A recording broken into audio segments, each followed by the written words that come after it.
जब भीष्म और परशुराम ने छोड़े विनाश के शस्त्र तो सृष्टि कांप उठी, लेकिन उसी क्षण प्रकट हुए स्वयं महादेव। भीष्म और भगवान परशुराम आमने सामने खड़े हैं। दोनों के हाथ में अपने अपने दिव्य शस्त्र, परशुराम का परशु और भीष्म का ब्रह्मास्त्र। एक ऐसा पल जिसे देखकर स्वयं देवगण भी सहम उठते हैं।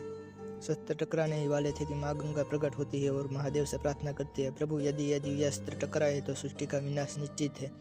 और तभी आकाश में तेज प्रकाश फूटता है, स्वयं भगवान शिव प्रकट होते हैं। उनकी तीसरी आग दोनों शस्त्र को समा लेती है। सब और सन्नाटा। और शिव जी कहते हैं, भीष्म की तपस्या पूर्ण हुई, यदि तुम दोनों अब भी युद्ध करोगे तो सृष्टि का नाश तय है। लेकिन तभी अम्बा आगे बढ़ती है। वह चिल्लाती है, मुझे अब भी न्याय नहीं मिला महादेव।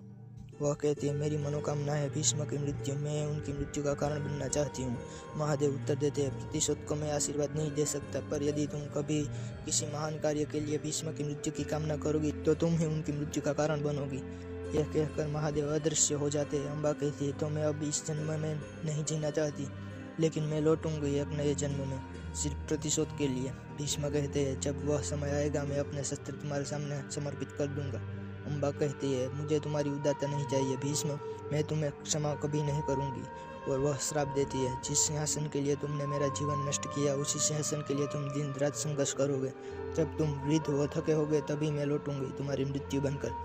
25 साल बाद पांचाल में एक कन्या जन्म लेती है। नाम रखा जाता है शिखंडिनी। राजा घोषणा करते हैं, यही कन्या भीष्म की मृत्यु का कारण बनेगी।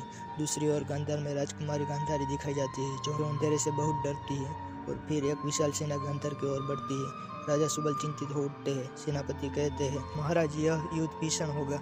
एपिसोड यहीं खत्म होता है और शुरू होती है आने वाली महाभारत की सबसे बड़ी करवट।